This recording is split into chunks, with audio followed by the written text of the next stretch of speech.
Welcome to Murder Mile, a true crime podcast, an audio-guided walk featuring many of London's untold, unsolved and long-forgotten murders, all set within and beyond the West End. Today's episode is about a good, decent man who was no bother to anyone when he made a very innocent request from a stranger in a public place. It's something which happens every day in every town and city, but from the moment he spoke that first word, his life was over within seconds. Murder Mile is research using authentic sources. It contains moments of satire, shock and grisly details, and as a dramatization of the real events, it may also feature loud and realistic sounds, so that no matter where you listen to this podcast, you'll feel like you're actually there. My name is Michael, I am your tour guide, and this is Murder Mile. Episode 113, The Last 37 Seconds of Desmond O'Beirne.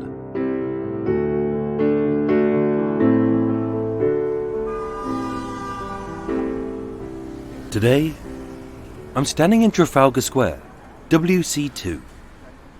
1 street southwest of the Baby Batter of Bedfordbury, 1 street south of the identikit killing at the old curiosity shop, 1 street west of the hotel where James Forbes McCallum spent his last night of freedom before the bungled robbery of the Coach and Horses pub, and just 1 road west of the justifiable homicide of Ali Fahmy Bey.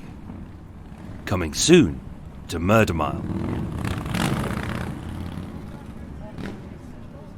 Situated between Covent Garden, the Strand and the Houses of Parliament, Trafalgar Square is a grand public square commemorating the Battle of Trafalgar, which, like most British places, glorifies our victories and vilifies those with titles, but ignores our defeats, the true heroes, or the lessons we are yet to learn.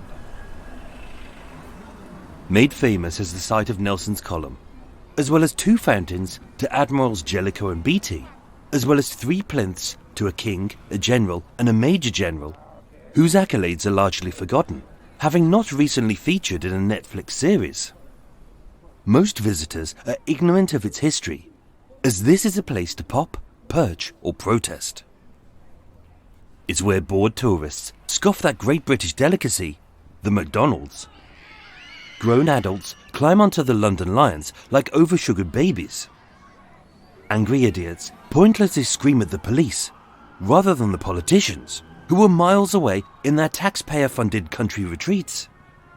And a gaggle of baffled Star Wars nerds, who are shocked to see that the great Master Yoda floating before them wears Nike, smokes Marlboro, speaks Albanian, and often engages in fistfights with a Wookiee, a Spider-Man, and a Harry Potter.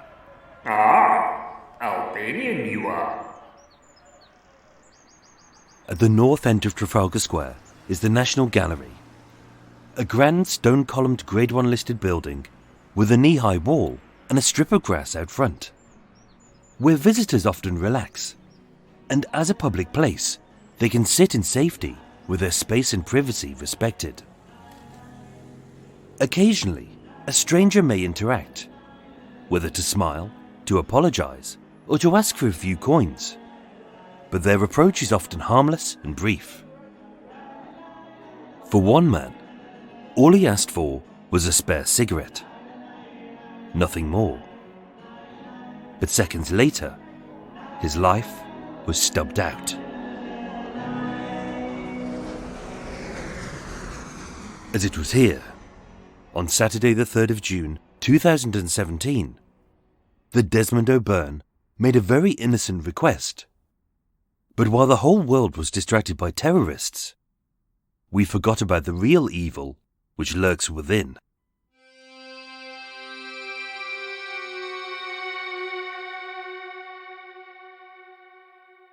Desmond O'Beirne was a good man, kind and decent.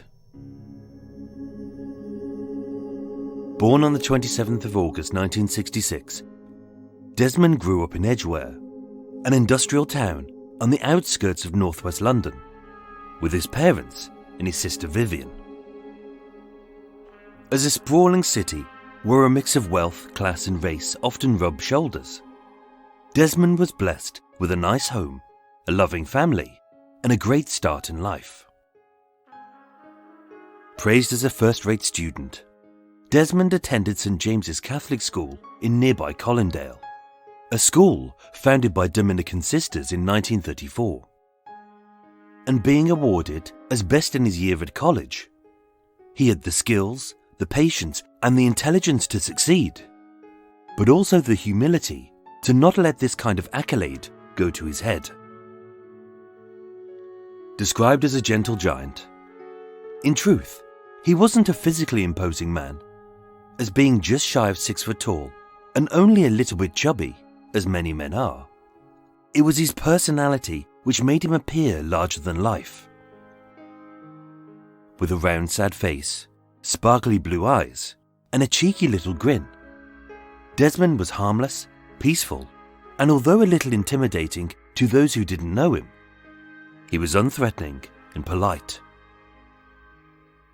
Raised well, he was generous with his time, money, and love. So much so that many of his friends saw him as the big brother they never had. But the sweet serenity of his ruddy face couldn't hide the sadness within.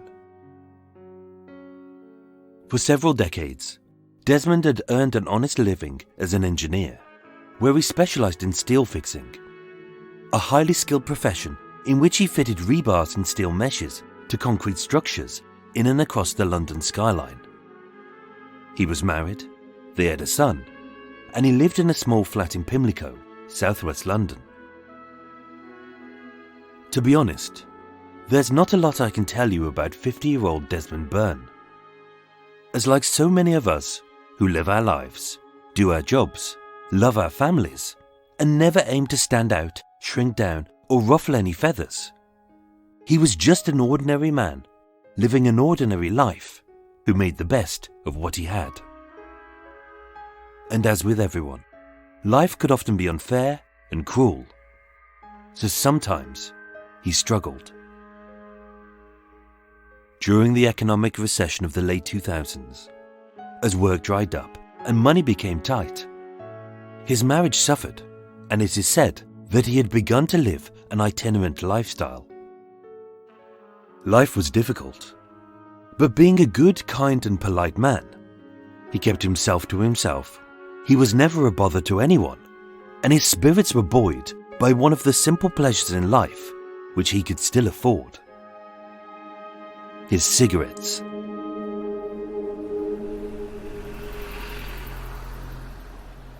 Friday the 2nd of June 2017 was a warm summer's evening. The night was cosy, the weather was dry, and the West End was as busy as on any Friday night. With Big Ben striking midnight, Desmond merrily sauntered into the wide pedestrianised plaza of Trafalgar Square and lay on a low wall in front of the National Gallery. Dressed in a red t-shirt, black trousers and black shoes, being a little bit tipsy, he rested for a short while on the wall. And with his home just 2 tube stops away, in his right hand he held a white plastic bag of fast food to savour later. The area was busy, brightly lit, and covered by cameras and police patrols.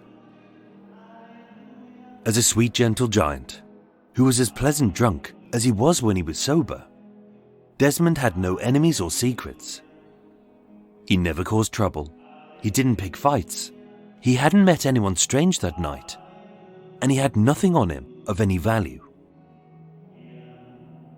As the pubs emptied, the clubs opened, and hundreds of people passed by, all they saw was a tipsy man snoozing on a wall after a good night out on the bevies.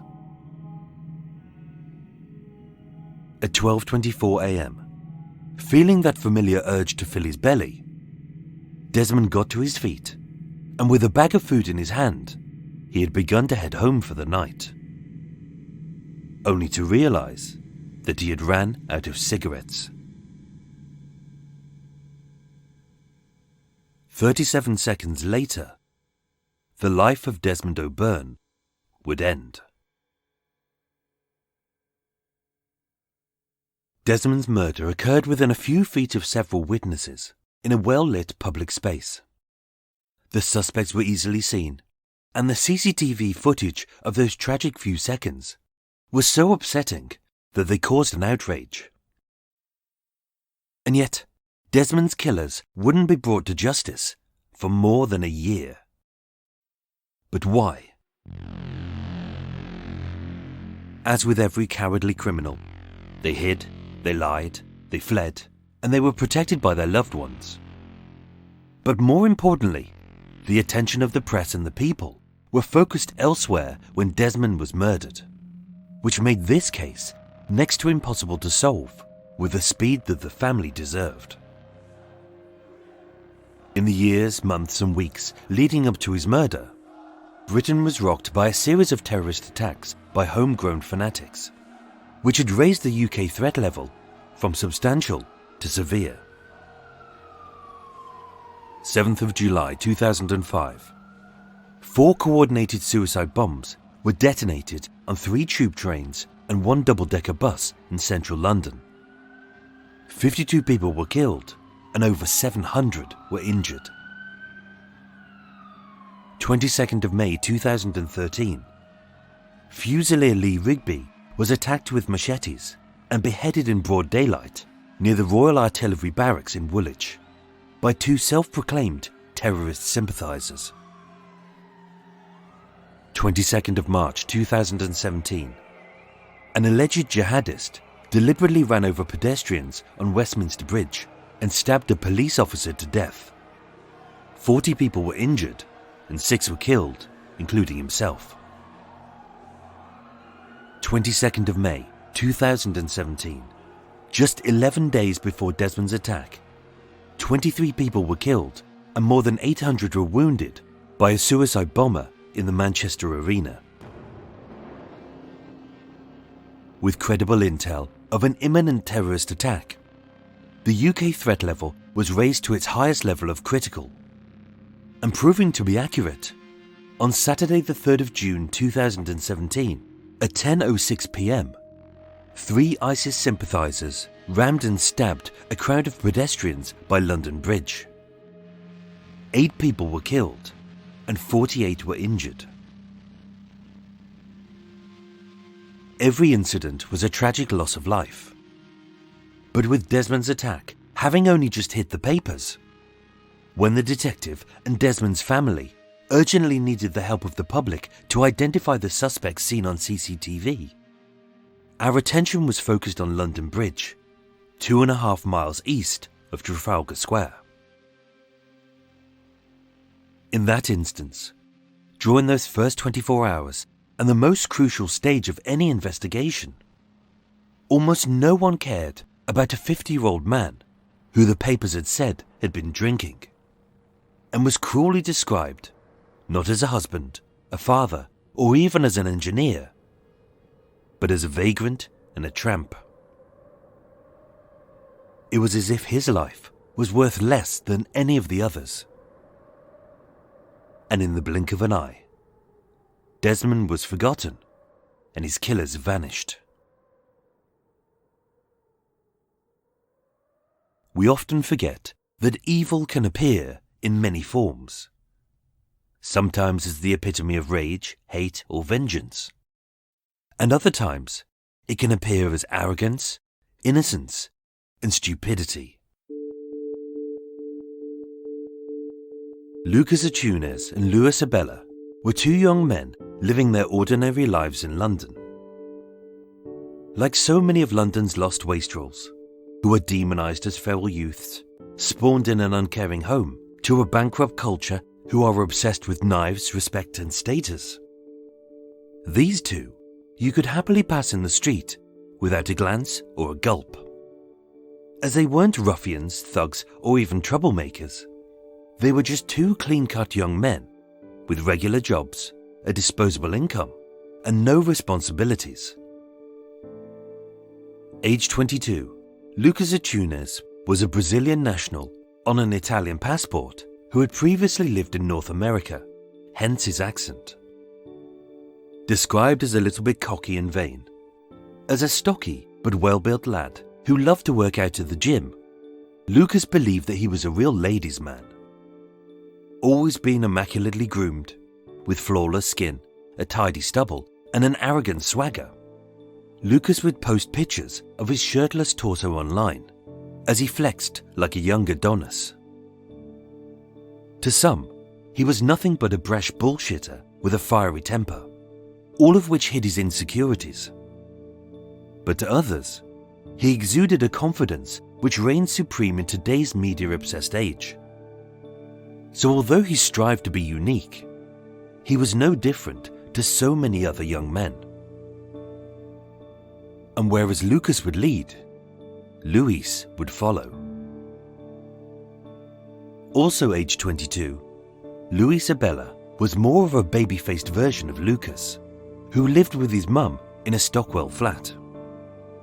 Similarly described as fashion-conscious, well-groomed and clean-cut, Luis was smaller and thinner, with a quieter voice, a stylish ice cream swirl of dark black hair on his head, and a boyish hint at a moustache, as if he'd coloured it in himself with a pencil.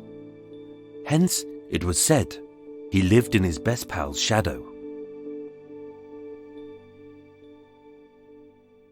They may not sound like a pack of callous killers, and that's because they weren't. Regardless of their flaws, which all of us have, they were just two ordinary young men living their ordinary lives in a big city.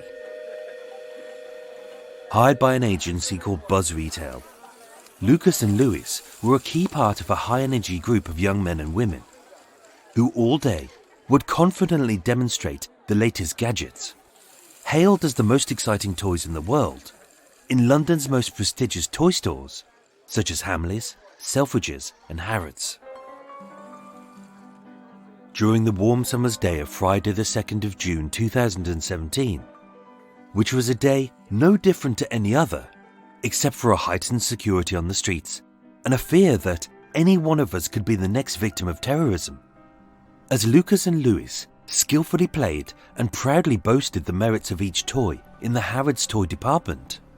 Whether a puzzle, a mini-drone, a remote-controlled car, or the must-have toy of 2017, the fidget spinner. Having finished their shift at 7 p.m, they dressed, styled their hair, and sauntered out into the West End.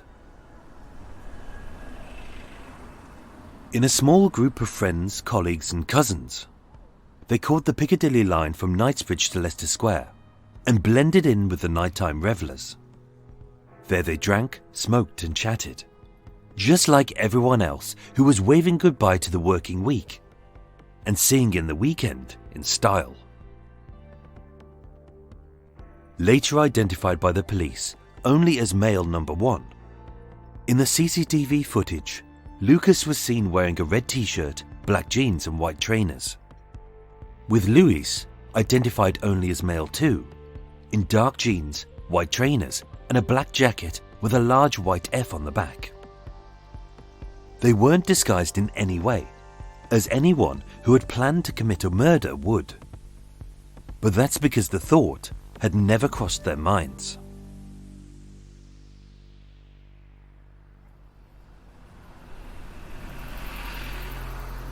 At 12:24 a.m, as the pubs emptied, the clubs opened, and hundreds of people passed by, 50 feet away, a tipsy man lay snoozing on a wall after a good night out on the bevies. But they didn't see, speak, or even acknowledge him. And why should they? As their sole priority that night was which venue to go to next. Luis was chatting to his pals. Lucas was on the phone, and with a plastic bag of fast food in his hand and his stomach growling, Desmond O'Beirne slowly stirred from his slumber on that warm summer's night. Lucas and Luis had never met Desmond before, and as the merry man rose to his feet and began to head home after a nice night out, it was then that Desmond realized that he had ran out of cigarettes. 37 seconds later, the life of Desmond O'Beirne would end at the hands of Lucas and Louis.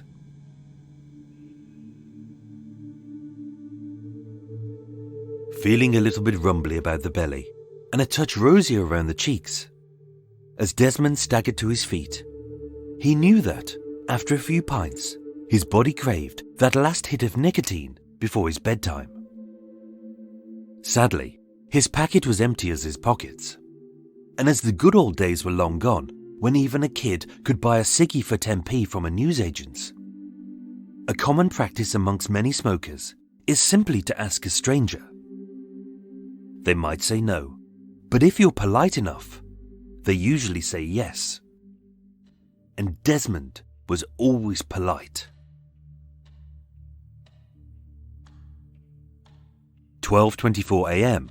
and 1 second. Desmond sees a clean-cut group of young men and women standing 50 feet away at the back of the George IV statue. They're laughing, chatting, and one of them is smoking.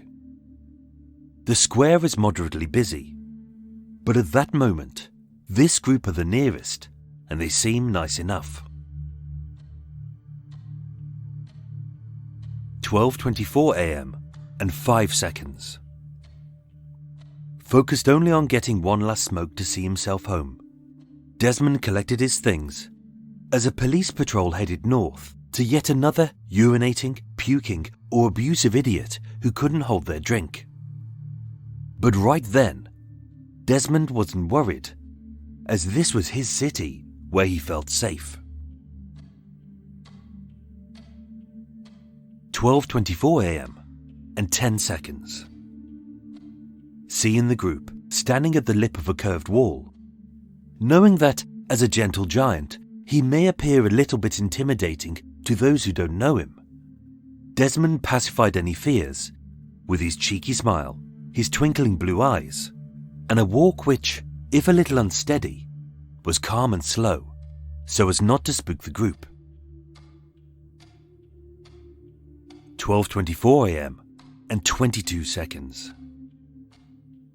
As he neared the group, Desmond made a beeline past the 2 girls and 4 men, including Louis, and headed straight to Lucas, who was on his phone and smoking a cigarette. As always, Desmond was the epitome of sweet, kind, and polite. But what Lucas saw was a ruddy-faced stumbling drunk who smelt of drink, was begging for ciggies, and was rudely interrupting his call. In court, Lucas and Louis claimed that Desmond had threatened to shank them, to stab them, a piece of prison slang this sweet man never used, and his demeanor in the footage showed no aggression at all. 12:24 a.m. and 30 seconds. Just 8 seconds later.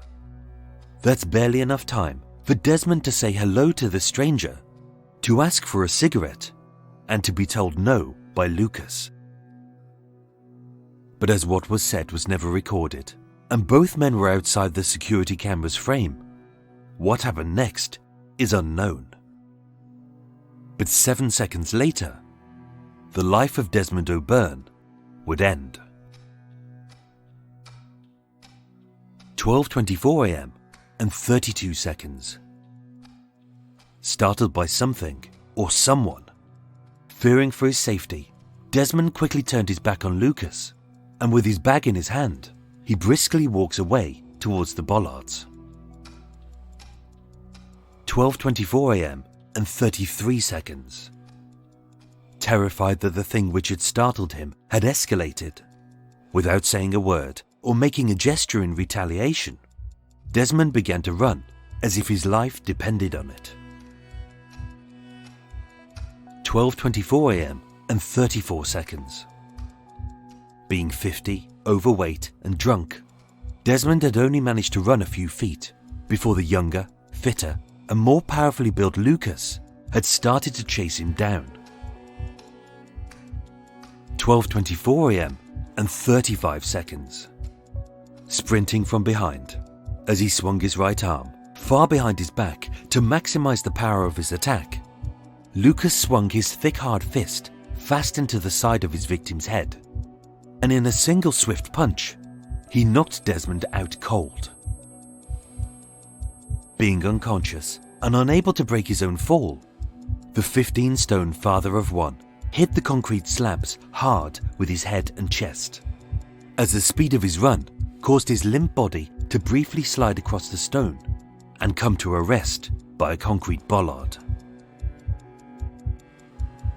Only, even as Desmond lay silent and motionless on the hard cold stone, the attack didn't stop there. 12:24 a.m. and 37 seconds. Never questioning the reason for his pal's vicious attack, Louis was already in pursuit. So by the time that Desmond had been floored by a fast fist, with a flying kick, Louis savagely booted the limp man's body with a ferocity so hard that Desmond's whole body bucked with the force.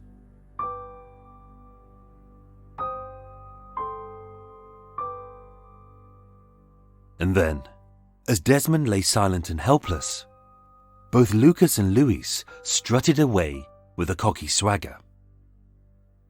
Not for one single second did they stop to see if he was okay, or even to call for an ambulance. And although one of their party was seen staring in disbelief at this unconscious man who was profusely bleeding from his head, Lucas barked at his pals to come on. Come on! And with that, they all disappeared into the night. Paramedics arrived at the scene a few moments later, but he was unresponsive, having suffered a traumatic brain injury as well as 9 fractured ribs. Being listed as critical, he underwent an emergency operation with screws fitted to hold his skull in place, but his injuries had left him in a coma. That night, as London Bridge was attacked by terrorists, the press turned away, the public lost interest, Desmond was forgotten, eyewitnesses walked away, and Lucas and Louis vanished. 51-year-old Desmond O'Beirne, the married father of one, lay in a coma for 6 months. But having contracted pneumonia, he died on the 20th of December 2017. Desmond was hardworking, larger than life, and just enjoyed life, really. And I just got a phone call to say that he had been assaulted, very seriously injured, and in hospital. I had no idea what I was going to be faced with when I came to London. But I had the opportunity to look at the CCTV and devastated when I saw what had happened to him. I didn't recognise my brother, and unfortunately he never recognised me. There was no communication skills.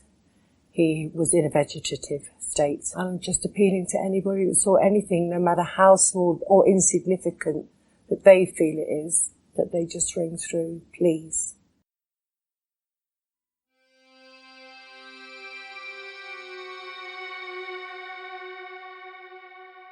Aided by a grainy piece of footage, statements from a few but not all of the witnesses, and a Red Bull can with the fingerprints of 2 unknown suspects, the police were at a loss who his attackers were, but were unwilling to bring the case to a close until justice had been done for Desmond. On the 10th of April 2018, at a press conference, DCI Noel McHugh of the Met Police made this appeal. You may have been part of the group and did not realise how seriously Desmond was hurt, and that he has now died. That may prey on your mind. You can contact us and help us get justice. It was a long shot, which could have resulted in nothing. But sometimes, a good person, in a difficult situation, can do the right thing. An unidentified cousin of Lucas or Louis later stated that Lucas had bragged about how he had taken him out with a single punch. He seemed almost proud about it, but after a few days, he stopped talking about it and asked us to do likewise. As Lucas had fled to America, With the assistance of the US Marshals, the Met Police conducted a joint arrest on the 15th of August 2018. Louis was charged that day, but having gone into hiding, Lucas was later arrested in Alabama and extradited to the UK. Tried separately at the Old Bailey as first-time offenders, who were found guilty not of murder, but of the lesser charges of manslaughter and actual bodily harm. Lucas Achunes was sentenced to just 3 years and 9 months in prison, with Louis's 3 years suspended for 2. In all likelihood, given good behaviour, they may already have been released. Desmond O'Beirne was a good man who wasn't being a bother to anyone when he made a very simple and innocent request of a stranger. 37 seconds later, his life was ended. And all because he asked for a cigarette.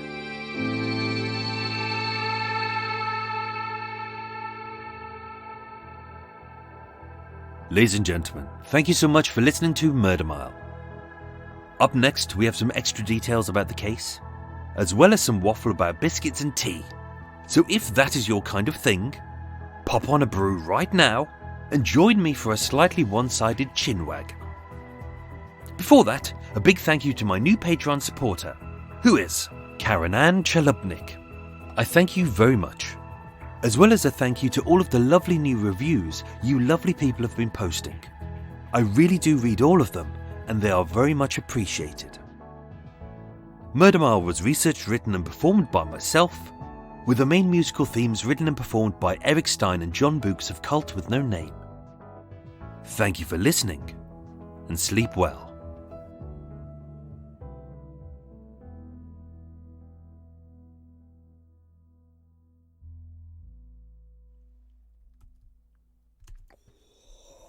That wasn't too bad.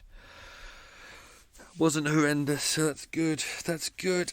Oh, stretch! Oh my God! Oh, stretch the clock! Oh, hello everyone. Oh, extra mile time here. Oh, let's get ourselves ready for extra mile. Whoa, core lummy, that was good. That recording wasn't too bad. Whoa, it's I was rushing this week. It's been a bit of a manic week, I know, for everyone. It's introduction. If you're new to Extra Mile, this is Extra Mile. This is the waffly bit. I give you some, as mentioned, I'll give you some details about the case. We have a bit of a waffle. I drink a cup of tea, which I tell you what, I'll pop that on now, and then we can get moving. And then I talk about cake as well. Cake and tea and shit like that. Curtains open. Get some air in. Cool, lummy. It's hot. It's cold. Sorry, it's hot, cold here today. It's really cold. I'm talking inside the boat, and it's I can see my own breath, and the windows keep getting all condensated, full of condensation. Yeah, so I'm gonna have a coffee. Whoa, excitement! Does life get any better than that? No, it does not. Coffee, yes. Because I'm British, it'll be instant coffee. We're still in the old war ways of doing it. I know everyone else has moved to having proper coffee. Me, I still live in instant world. And the cake of the day today is, it's nice. It's I got it from Lidl. Because we're in lockdown, I thought there'd be a big queue at the shops, but Lidl was fine. It was dead when I went in last night. I went in for some sugar and thought, I'll have some donuts. So I've got lemon donuts, nice kind of ring donuts, quite squashy, with a simple icing on top, a lemony icing with some lemony sprinkle things, and inside is kind of a lemony jam. So I've got that to enjoy in a bit. I won't eat it when we're talking because that's rude, isn't it? It's rude. So that's all done. I've done that bit. I've done the cake bit. I've got a coffee on the go. Should really have a tea with it. I feel like a coffee because I'm tired. But yeah, it's bloody cold here at the moment. Winter's kicking in. It's about 2 degrees at the moment.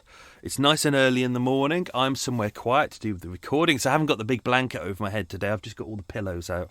So hopefully the sound is still good. But it's bloody cold. But it's not cold enough for me to put the fire on yet. It's cold enough for me to have 2 water bottles in bed last night, which was fine. pop big one on your feet, big one next to your chest. Make sure it's on your key bits, your feet and your wrists, because your wrists is the point where you can warm up your body faster, because your veins are nearer the skin, etc., etc. So it's a good way to stay warm. If you need to warm up quickly, don't just put on lots of clothes and make yourself sweat. Just put something hot on your wrist. Top tip of the day. Anyway, yeah, I've been powering through this to get this episode done, because last week I was a day ahead. This week I was a day behind, because it's been a really busy, stressful week for me. Really busy. So what do you have? After Murder Mile tours are shut down, just so you know, because we're in lockdown. Last weekend was the last Murder Mile tours. UK is meant to be in lockdown for a month. I think that's bullshit. I think there's no way we're going to come out of this in a month. This is going to be locked down until, I'm thinking, at least March. I mean, you think about it, they've already furloughed people until next March. And they've already started drip feeding information saying, it might not be a month, it might be not be locked down for a month, it could be a little bit longer, so I've shut down Murder Mile until at least March. If you do have vouchers, don't worry about that, they still remain valid. Anyone who has already bought tickets has already been notified. But yeah, Murder Mile is down again.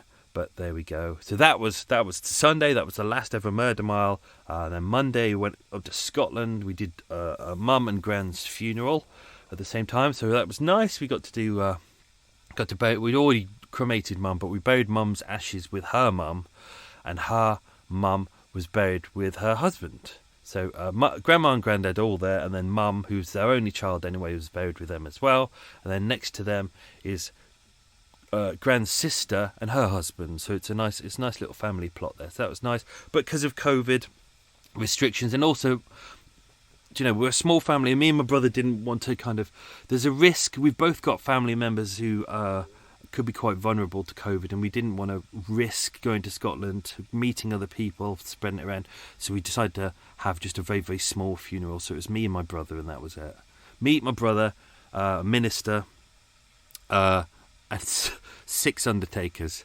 So 6 pallbearers for the undertakers. So again, another funeral where there was more people from the undertakers than there were that. But it was nice. I did, the minister did a nice speech, and then I did a little speech about what Gran was like. She was good fun, and then so we said goodbye to her. That was good. So it was nice. So that's not really upset about that, because that was just a nice thing to have got out the way. Another piece of stress out the way, but it was very stressful. Also, we've got a house sale happening today. Finally, after years of legal wrangling, because Mum has passed away and Gran has passed away. Now the house can be sold, and it has been sold today. We complete today. God, my stress levels are high. Literally, we complete sometime today, and I don't know when, but it's happening. And we had, oh dear, it's like, oh, my kettle's gonna go. Cities of gold. Cities of gold. Oh, so that was pretty stressful. So we sorted out the house, we cleaned it. There's no chain on either side, so we're hoping it's all going to go through and it'll all be very nice. And it's meant to happen today, and all the money's there and everything's ready. And then me and my brother went up and we checked everything and, got everything ready. And the estate agents had already planned that they were going to come in and clean out, get rid of the carpets and the furniture. We'd got rid of most of the furniture, but there was still some to go. And then they were like, don't worry, we know a guy who can do it. We're like, brilliant, great. Okay, well, the house sale goes through in a couple of days. That's fine. So we headed back down to the UK where me and my brother live. England, from Scotland. And then the next day they said, oh, there's still carpets and furniture in the house. And we were like, you said you'd do that. And they were like, oh, shit. And we were like, we can do it, but don't forget, England goes into lockdown tomorrow. We're in lockdown now. And they were like, oh, shit, okay.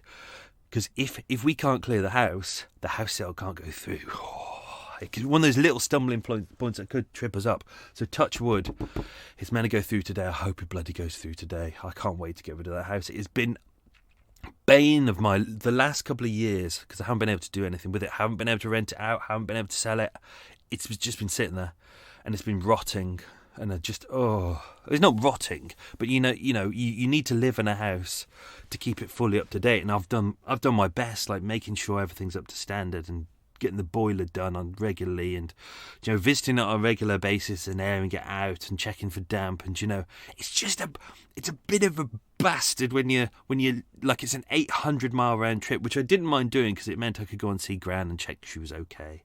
But it was like 800 miles every month on the train, literally just absolutely exhausted, and going in and checking everything, and that kind of fear when you're walking down the road thinking, okay, I hope no one's broken in, I hope the boiler hasn't blown up, I hope that the place isn't flooded, I hope a wall hasn't fallen down. Those are the little fears when you don't live in a place and you just think, God, I hope. So hopefully today we get rid of the house. It'll be sad because it's, as I said to my brother, we have no reason to go back to Scotland now. And we spent our childhoods there. Me, my brother and my sister were carted off there every Easter, every Christmas, and every summer and quite often Christmas. And, that's a big part of our childhood. And now we'll never go back. We'll never go back to that house. The house is gone, and it's quite sad in a way. So, but at least we got to return Mum and Gran to where they need to be. So that's good. It's emotional, stressful week. Lots of other legal stuff going on as well, which is making life even more difficult. So yeah, my stress levels are right through the roof at the moment. So, but thankfully this episode went really well. I thought the recording was good. So, right, let's do some questions. As always, I might probably bugger them up, but who cares? Let's just power through. So, question number 1. Get yourselves ready. Question 1. Which part of London, i.e. which town in London, which part of London did Desmond grow up in? Which part of London did Desmond grow up in? Question 2. Desmond was educated at St James's Catholic School in Colindale. But what denomination was the school? Ooh, that's a really difficult one, actually. Good luck if you got that one. Question 3. Name the 3 toy stores that Lucas and Lewis worked in. So they were hired by a company called Buzz Retail as toy demonstrators, but which 3 main prestigious they're not toy stores, department stores did they work in? Question 4. What piece of evidence had both Lucas and Lewis's fingerprints on? So there was a piece of evidence left at the scene which had both of their fingerprints on, but what was it? Question 5. Which statue were the group, including Lucas and Lewis, standing behind? So there's 4 statues in Trafalgar Square. One of them obviously is the Artie Plinth, but which one were they standing behind? Question 6. Which terrorist attack happened 11 days before Desmond's attack? So that was question 6. Which terrorist attack happened 11 days before Desmond's attack? Question 7. Which terrorist attack happened roughly 20 hours after Desmond's attack? So you may have given the answer to that question in the previous question. Tricky. Question 8. Lucas and Lewis were demonstrating which must-have toy of 2017. So on the day of the attack, I mean, I'm having to guess this because of, I went through kind of their back history and worked out where they were. And then I was like, what are the main toys of that year? And tried to work out what they were selling and looked at the kind of the website for the company. Can't remember what they're called, something retail, Buzz Retail. I looked at their website for their kind of toys, and then I worked out what the must-have toys for that year, and this was the main one. So Lucas and Lewis were demonstrating which must-have toy of 2017. God knows why it was a must-have toy, because it was dog shit. Question 9. Which American state was Lucas found in when he went into hiding? So when he went into hiding, which American state was he found in? Question 10. Which 3 cases we've already covered in Murder Mile? Already covered in Murder Mile are nearest to Trafalgar Square. So I mentioned these 3 right at the start. Which 3 cases we've already covered in Murder Mile are nearest to Trafalgar Square? Right, okay, let's do some extra stuff. I'm going to have a swig of coffee. I'm going to have a cup of coffee. Oh, there we go. Bit of Kenko. That's all you need. A bit of Kenko, some powdered milk, some sugar. There we go. Right. Okay. Let's add in some stuff that's not in the episode. So just after the attack, Lucas and Lewis, as mentioned, they didn't stop to check. It's freely available online. If you type Desmond O'Beirne, you'll see the attack footage. It's the final 5 seconds. You'll see exactly what happens. You can see that Desmond is clearly coming back into shot. He's starting to walk away briskly. Then he starts to run, as mentioned in the episode. Then behind him comes Lucas, punches him from behind, floors him. He kind of falls across the floor, and then Lewis kicks him really severely. Just after that, both of them walk away. There's not even a split second where they stop to check that he's okay. They walk away. Both of them, you can see it, even on bad security footage. You can see that they've got a cocky swagger about them, as if they're a bit proud of themselves. Utter Burks. But when you're looking at the footage as well, you can see that there's a group of them. There's like three males there, 2 females there, and there's 1 female there who's in the group. You'll see her in the footage. She's got long dark hair, white jumper, black leggings, white trainers, and you can see a kind of look of shock on her face, and she stares at Desmond lying motionless on the floor. There's a crowd of people kind of gathering around him. There's probably about 10, 12 people gathering around. Some are, as mentioned, taking pictures, others are just staring. There's 1 or 2 who actually come over to see if Desmond's okay, but Desmond on his floor is absolutely floored. You can see that the girl who's with the group, it's never mentioned who she is. It is believed that she may be either the girlfriend of Lucas or Lewis, or could be one of the cousins. I've gone through all these details. Her details are pretty much kept out of it, which is fine. Do you know what? She's probably been through a horrible situation having to put up with this, so, maybe I don't blame her for not wanting to have her details out there. But you can see she's brushing her hair out of her eyes. She looks in real disbelief, and then it's Lucas who's like, "Come on, everyone, come on, we're going." And then they kind of strut away. I'll go into about the investigation of the case in this section, because with this I just wanted to really focus on the attack and the 37 seconds, because I think it's kind of interesting that, it's that small amount of time is the difference between life and death. Like Desmond, I keep going to call him Bernard, I don't know why. It's happened a lot during this case. It's not in this episode because I've been careful not to call him Bernard. I don't know why I want to call him Bernard. Really don't. It's a difference between life and death, isn't it?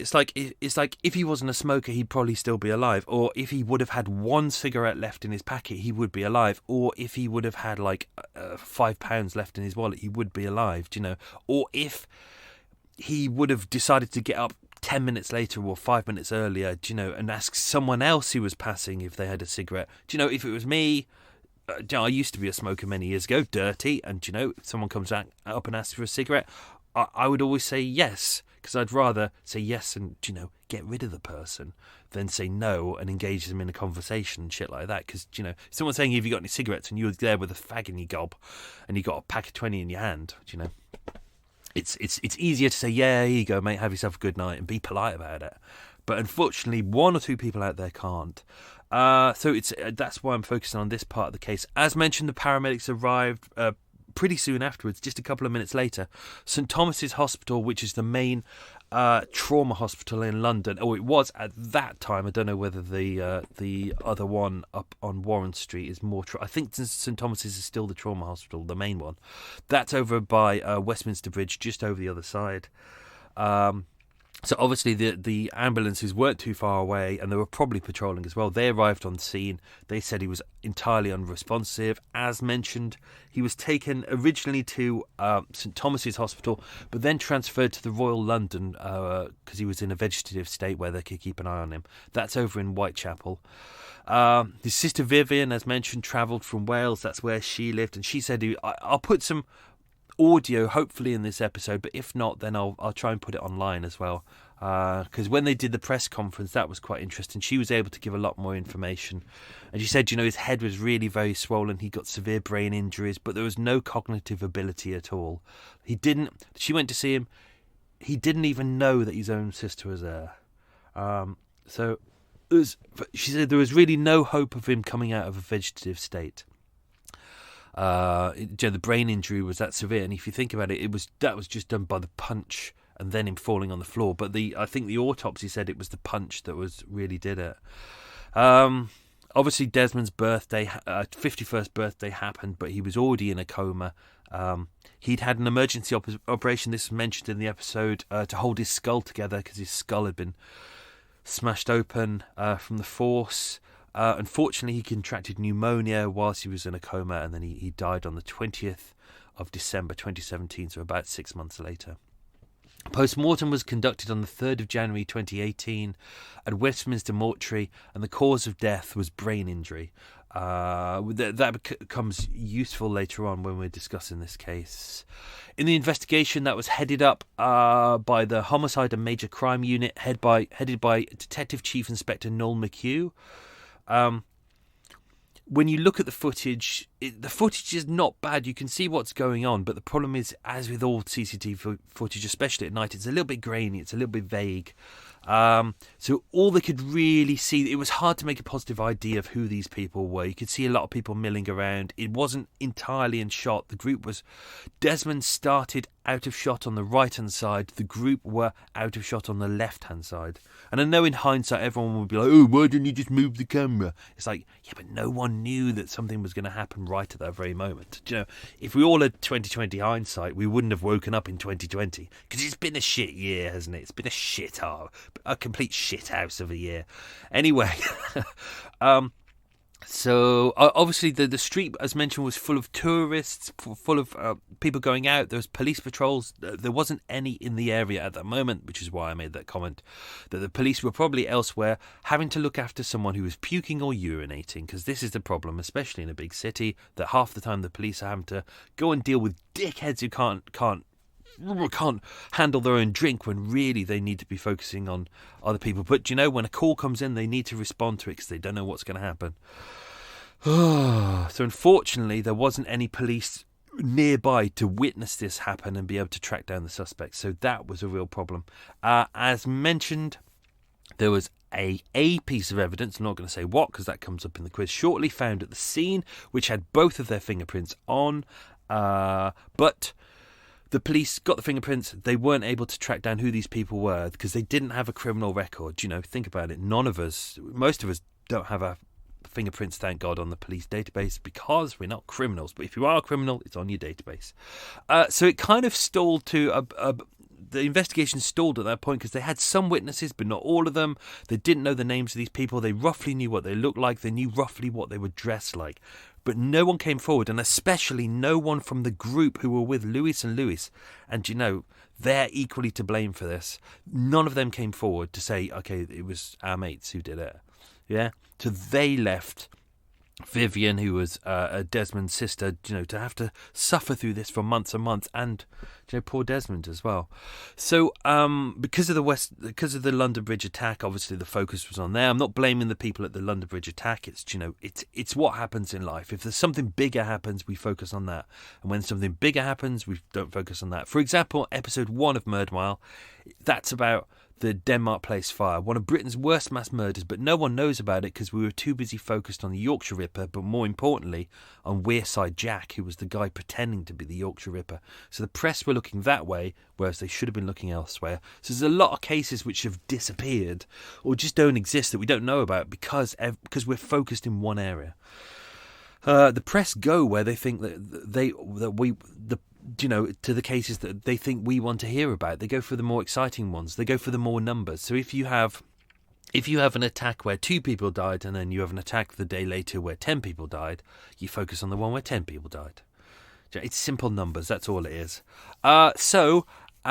The police didn't let the case die. They were still going with it. Desmond had already died by this point. So obviously this had gone from an assault charge, which could be one of the reasons why the press and people weren't that bothered about it, because it was, you could just say it was drunks and they were fighting, which the press would do. They weren't fighting, but, it was just an assault charge. But because Desmond had died from his injuries, it then became a murder charge. So on the 10th of April 2018, Detective Chief Inspector McHugh and Desmond's sister Vivian did an appeal to find her brother's attackers. They needed to track down the other witnesses who hadn't come forward, the people who were nearby, and the people who were part of that group. So what they did lots of social media appeals and released photos of Desmond in his hospital bed. His sister did a really nice statement. She was saying, he's a hard-working, larger-than-life person. He was just out having a bit of fun in Leicester Square. He was brutally and viciously attacked by two cowards who then calmly walked away and left him for dead. The police offered a £20,000 reward for information. They posted a video online of Desmond being attacked, and which got 250,000 hits. And some witnesses did start to come forward. DCI McHugh, as mentioned, did a really nice speech where, I think when they looked at the footage, they could clearly see that obviously they weren't going to be able to reach out to Lucas and Lewis because they were cocky and brash and walking away swaggering. And as mentioned, one of them was already bragging the next day about how he'd floored a guy with a punch. But they could clearly see that one of the girls in the footage was clearly distressed by this, and they tweaked their appeal to aim to her. They didn't say her directly. They didn't say you, that one with the dark hair. They were like, as said here, it's like, you may have been part of the group. You may not have realised how seriously Desmond was hurt and that he was now dead. That may prey on your mind, so contact us and help us bring justice. And they're focused on how Desmond was, an inoffensive man. He was a bit big. He was a big man, big character, but he was just out having a bit of fun. He was a nice guy. All he wanted was a cigarette. So one of the witnesses did come forward, as mentioned. It's unsure whether it was Lewis or Lucas's cousin, but one of them did come forward, and as mentioned, said that they worked together for Buzz Retail, the same agency where they did the demonstrations at the shops that I won't mention because that's in the quiz, and that he had bragged about how he had taken out his victim with a single punch, and he seemed proud of his achievement. But a few days afterwards, he stopped talking about it and asked us to do likewise. By that point, as mentioned, Louis was living in Tottenham, but he'd already fled to America by that point. That was a couple of days later. I think when he realised things had gone really, really serious. As mentioned, he has a Brazilian passport, but he has a Brazilian passport.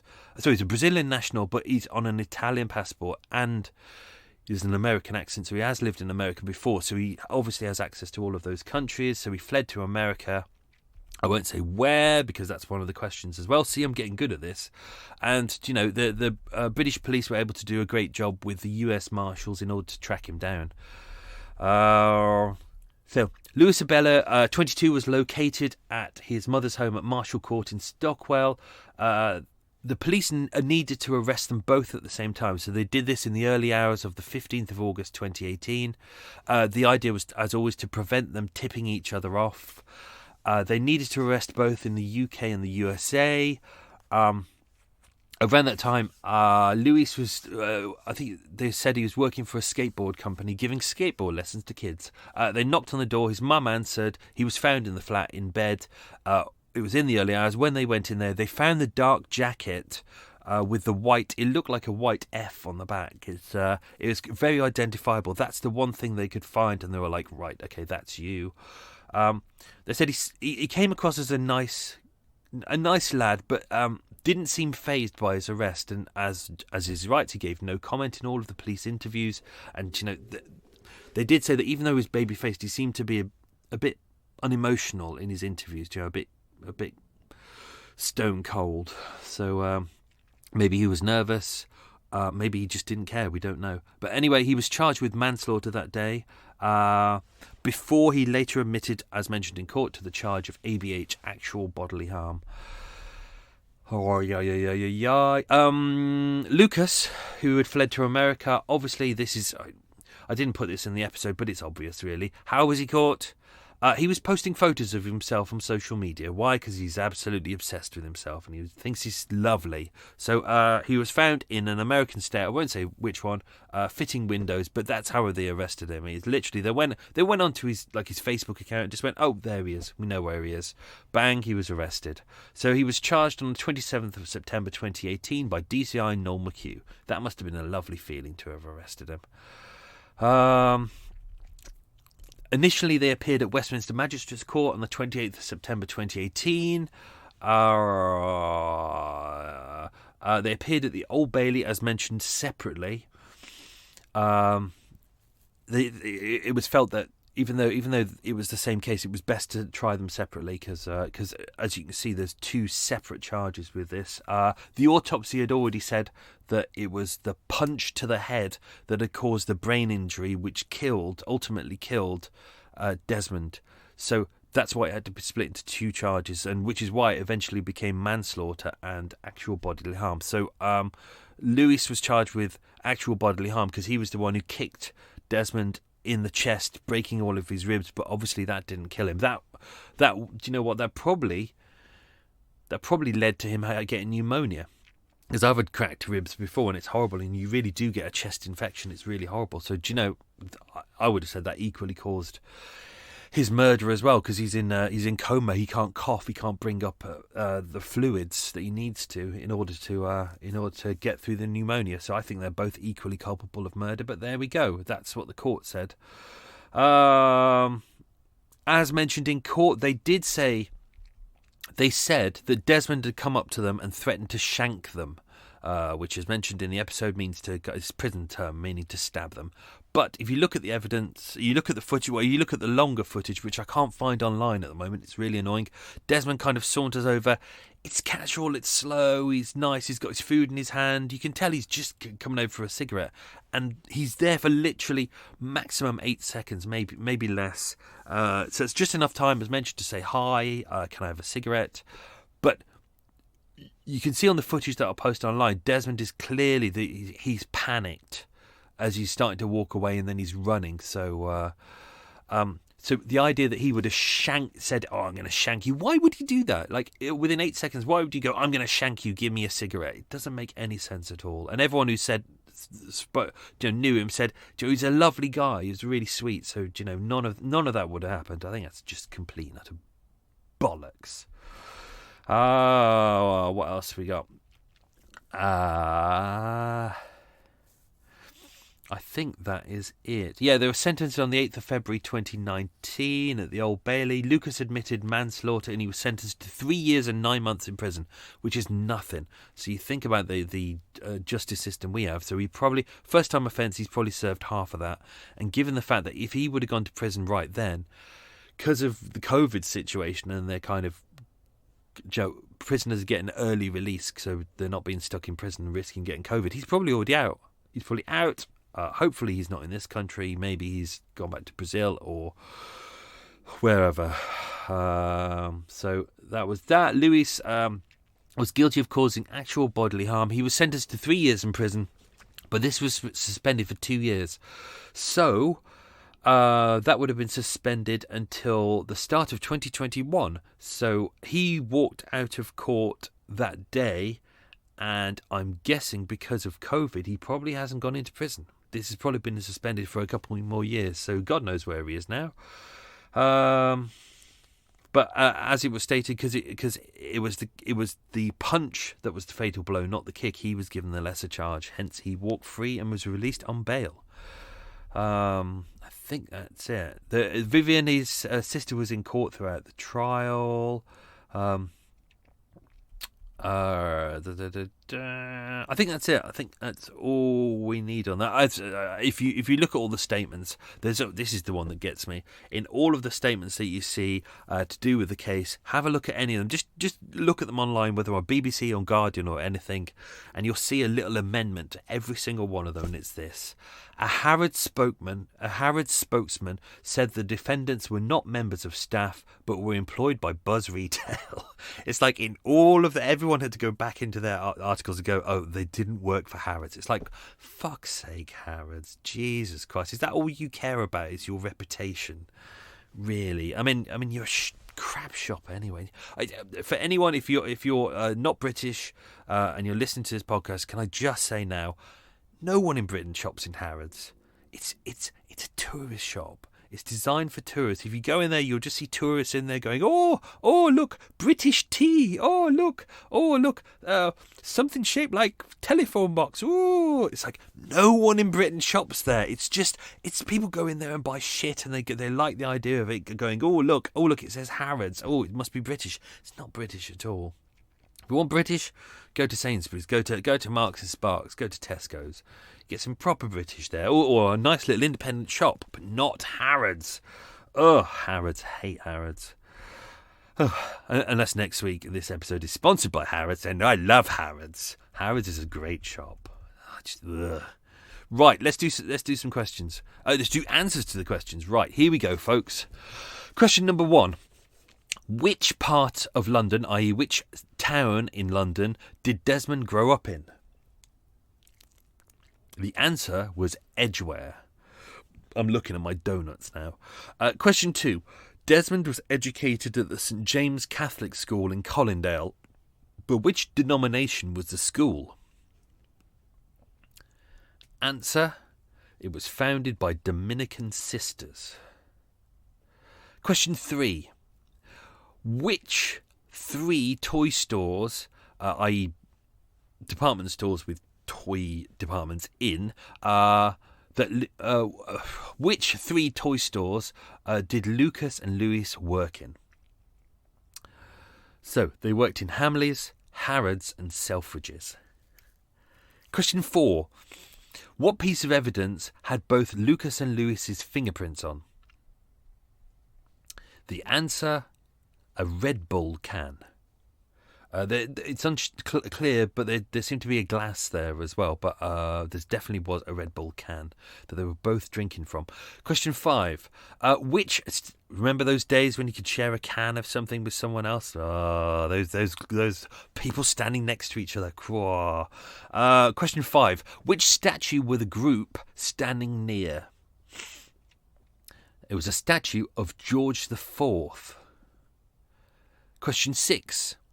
Which terrorist attack happened 11 days before Desmond's attack? So I deliberately put these questions too close together to throw you off, but well done if you said the Manchester Arena bombing. Question 7. Which terrorist attack happened roughly 20 hours after Desmond's attack? That, of course, was the London Bridge attack. Question 8. Lucas and Lewis were demonstrating which must-have toy of 2017? Of course, it was the most pointless toy in the world, the fidget spinner.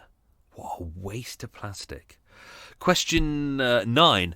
Which state was Lucas found in? It was Alabama. And question 10. Which 3 cases we've already covered in Murder Mile are nearest to Trafalgar Square? And the answers are the baby batterer of Bedfordbury, the identikit killing at the Old Curiosity Shop, and it was James Forbes McCallum. So that was the hotel he stayed in the night before, the bungled robbery at the Coach of Horses. So that was the one where he went in and it had those kind of weird glass windows, and one of them swung back, hit his gun, he shot the barman, and he shot himself as well. Interesting case. So that's that. That's enough waffle, otherwise we overload into waffle overload. I've got a cake to eat, I've got coffee to drink as well, and I'm going to edit this, and then I'm going to cross my fingers and hope that this bloody house sale goes through. I haven't slept in days. I'm really tired. It's been hard to write this episode knowing that I've still got a lot of stressful stuff still to do. But everything's coming to a close. But as with us, as we always say, what's next? Do you know? But every time me and my brother seem to get something off the lists of like looking after mum and gran over the last decade of, you know, it's always like one thing finishes and then another starts. We go, just give us a break at some point. Like I didn't speak to my brother yesterday. I almost texted him to say, don't speak to me today, because we only need to talk to each other if the house completes or it falls down, and that's it.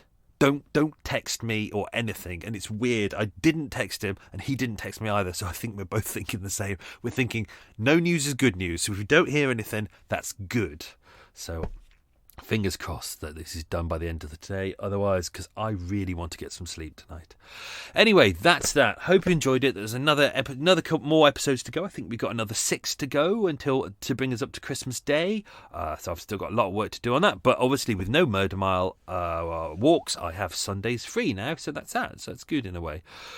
Hope you all enjoy that. Have yourselves a good week. Stay safe. Be good. Be nice to people. Give people cigarettes. That's not a problem at all. Have a good day. Be good. Lots of love. Bye-bye.